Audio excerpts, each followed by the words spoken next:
Hi there. My goal by the end of this video is to help you get a better understanding of what you have to do to homeschool your child in Texas. Hi, my name is Margaret. I have been homeschooling my kids for 7 years now. I started before COVID and I was an elementary school teacher prior to that. And I would like to congratulate you for even dipping your toes into this path because it has been extremely rewarding for us. Not only did I teach in Texas, I homeschooled in Texas, and we just moved to Colorado, but I decided I wanted to come on and recap how to start homeschooling in Texas because moving to a new state, you really start to appreciate the way you are used to doing things and how things can be a little different. So if you're new and you are homeschooling in Texas or thinking about it, I would like to tell you that you are so lucky that you are in Texas to homeschool. It is one of the easiest, most hands-off states in the entire United States as far as homeschooling. And depending on where you stand on homeschooling, this could be a good or a bad thing. I know for us, it was a really good thing. It took a lot of the pressure off. Most of the times, the people that would worry about whether or not they're doing the right thing are probably going to be doing the right thing. They're probably doing more than they are legally supposed to do. So if you haven't enrolled your child yet and your child hasn't even started kindergarten, then you don't really need to worry about reporting to the state because Texas does not require that you report that you're going to homeschool your child. Whereas now that I live in Colorado, I have to write that I intend to homeschool. I believe it's every year. We'll see. But you don't have to do that at all. If your child is still in public school, then all you have to do is withdraw your child and you can let them know that you're intending to homeschool. You don't even technically have to go in person. There's a form letter that you can send in. There are different sites online where you can get a form letter that you send in, just letting them know that you're withdrawing your child. I went in person and let them know and just filled out the withdrawal form.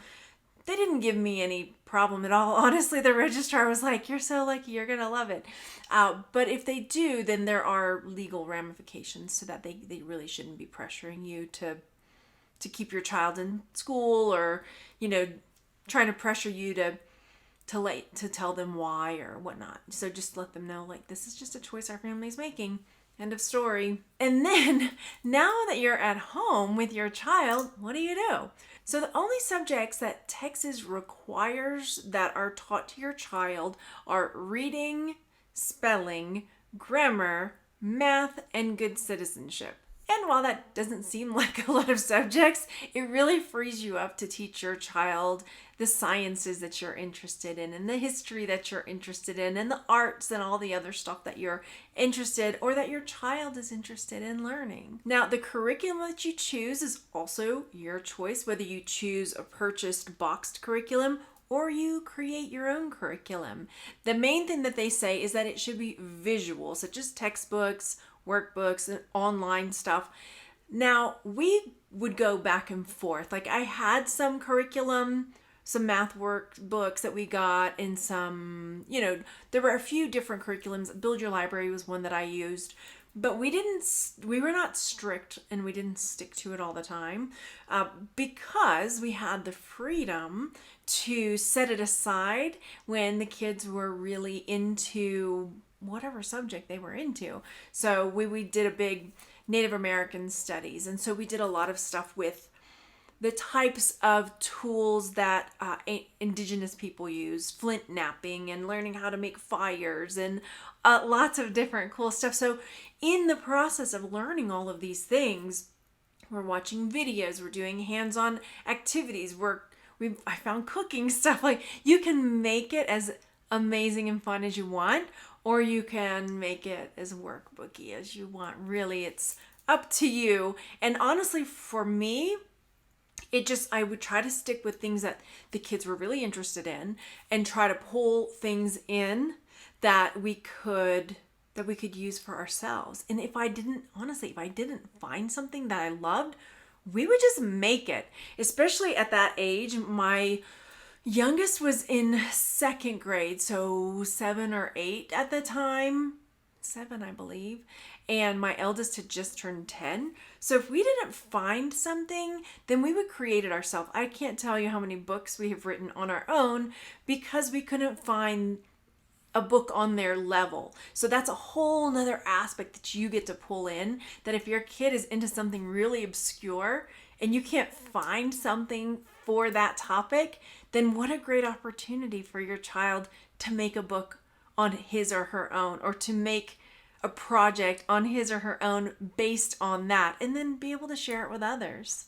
I almost like that better than finding something that they can just open up and read. However, I'm one person and there's only so much I can do. Whenever we would get to the end of a certain project, we would pull back out that curriculum, and then that would take the pressure off me a little bit too. So it would give me time to start looking into the next project or road schooling trip or field trip or unit that we're going to do, and then they've got something to go back to while we're planning the next big thing.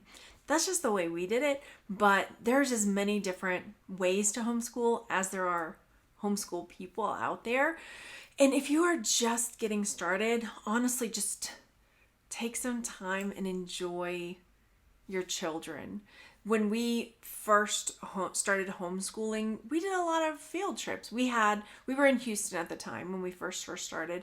And so we had a membership to the zoo and to the museum, so we did a lot of stuff like that. And still to this day, we have a notebook that we take with us on field trips or on hikes. We take this notebook with us, and if we find something cooler, we see something cooler. Oh my gosh, on one of our last hikes, there was lichens and moss and fungi, and next thing you know, I had intended on doing something completely else with chlorophyll and the way the trees grow, but suddenly this other opportunity presented itself, and so we're sitting there drawing and trying to figure out what are the differences between these things that grow on the tree and these things that grow on the tree. And so looking that up, I mean, just presented such an amazing opportunity.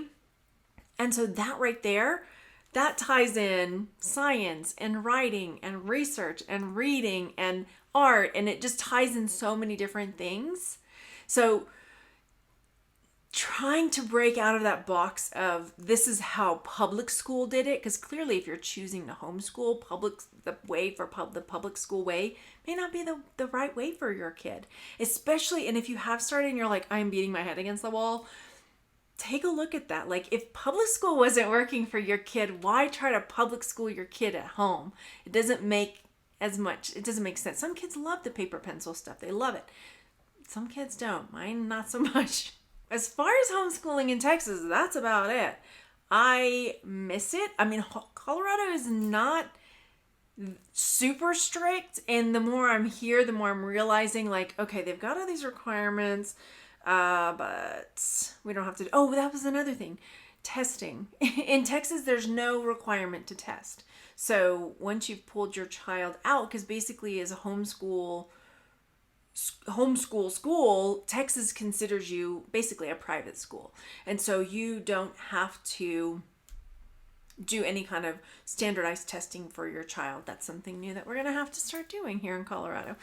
But congratulations on your decision to homeschool. If you have any other questions or there's something, I know I kind of got off topic a little bit, but I feel like it's really important, especially if you want to be successful at homeschooling your child, to not put a lot of pressure on yourself and your child, and to find ways to enjoy it, because that is what's going to make it enjoyable and for your child to thrive if they're in a learning environment where it is fun to learn.